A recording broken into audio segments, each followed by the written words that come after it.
right, hello wine drinking people. Time for more of what I've had to drink yesterday, and you know the Italian accent comes out when we're doing a Brunello di Montalcino review.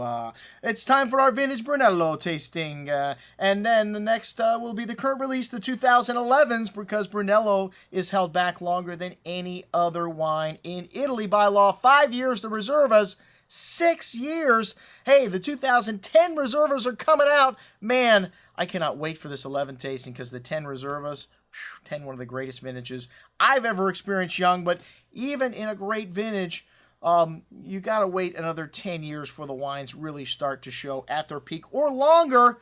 And with Brunello, you can keep the wines. Well, we went all the way back to 1980 at this tasting, thanks to Dr. Doug Martin, who brought the Magnum of 1980 Banfi Brunello, just the second vintage, second or third. The winery was founded in 78.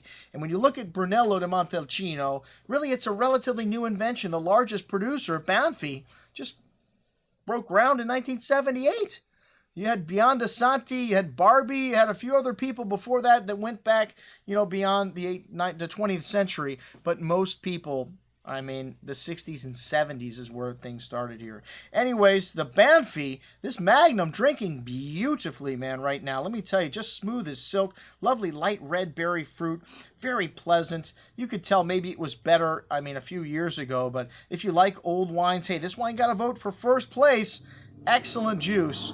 That's what I love about Brunello. I mean, you can keep it a long time. The 2005 was the youngest wine that we had on the table. Not a great vintage, but I'll tell you, people love this wine because it is drinking at or near its peak right now.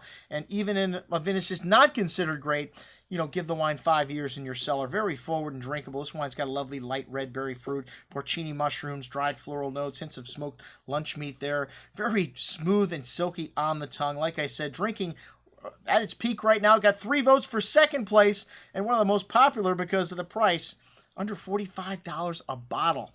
All right, the Canalicchio di Sopra Reserva 2004. Wow, let me tell you, the Canalicchio di Sopras and the 04s in general all showed well, with the exception of the Castello di Romatorio, which this was not a perfect bottle of Castello Romatorio. I have had this wine before. The fruit was a bit diminished on it and a little bit flat, almost a beef stewy kind of character. But the Altesino was beautiful. The Montesoli, this wine had pretty floral notes. Always has a unique bouquet to me, the Altesino. Kind of an incense note, but had that earthy character as well. The herbs, the sage, and lovely red berry, wild strawberry fruit. This wine had a long finish. These 04s are built for the long haul. Still youthful. You could definitely keep this wine another 10 years easily. Most excellent juice. The Canalicchio di Sopra wines also outstanding. The Reserva, one of my favorite wines of the night. This wine's still quite youthful. Lovely wild strawberry fruit, truffles, tar, black spices. Even more complex on the second day. This wine was still quite tannic and a lot of spice and a lot of nuance. The 04, just a baby version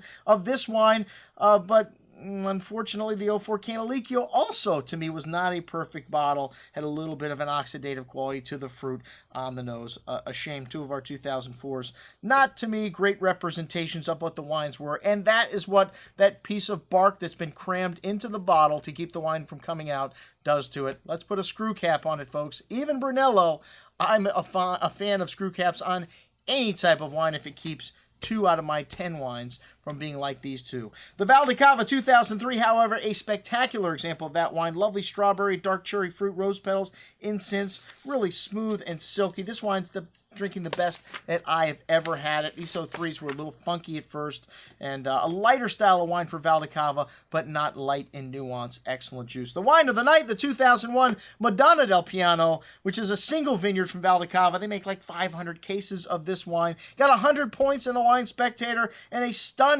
array of spice and nuance on the nose. Coffee, a potpourri of flowers, lovely dark wild strawberry coulis-like fruit, and just a full rich bouquet. Just got bigger and bigger as the wine opens up. This wine's still tannic, very firm on the palate. Vincenzo Abruzzese agrees, will guarantee that you can keep his wine for your entire life. This wine still needs more time in the bottle. A big wine, but in proportion. This wine got 7 votes for first place and 4 votes for second, making it the wine of the night. next to the Pieve di Santa Restituta, the Pieve di Santa Restituta Renina from Gaia's property there. In 1997, a brilliant vintage. This wine's got a beautiful nose of wild strawberry fruit, cherry, dried flowers, oriental spices, leather saddle, porcini mushrooms. Still quite a bit of fruit left on the tongue, smooth and silky tannins. This wine, a long finish, drinking at its peak right now. One of my favorite wines of the night. I put that wine in second. The 1996 Canalicchio di Sopra, unfortunately, it's 96 vintage sandwiched in between two better vintages, but the 96s are drinking at their peak right now. This wine had a lovely array of spices, dried flowers. Still had some red berry fruit to it, silky smooth tannins, lots of nuance on the finish. Excellent juice. The 95 Reserva, though, wow, a classic example of aged Brunello. This a 5-star vintage according to the Gambero Rosso. Fully drinking at its peak, fully evolved. Lovely, that classic black tar quality, the truffles, the dried herbs, the sage, the rosemary, really opening up nicely. This wine had a silky smooth texture, all that nuance and spice from the nose lasting through the finish. You could keep this wine for another 5 or 10 years, but I'll tell you, it is so good right now, I don't know why you would want to. A classic vintage for Montalcino. Most excellent juice, as was everything at our tasting. Thank you very much, Doug, for bringing the 03 Chateau Yquem as well. For dessert, Dr. Yquem would call him. A little Vinsanto to finish off the evening as well from Felsina. A great time was had by all. I'm your host, Andrew Lampasoni, signing off for the Wine Watch, saying, remember, always drink the good stuff first.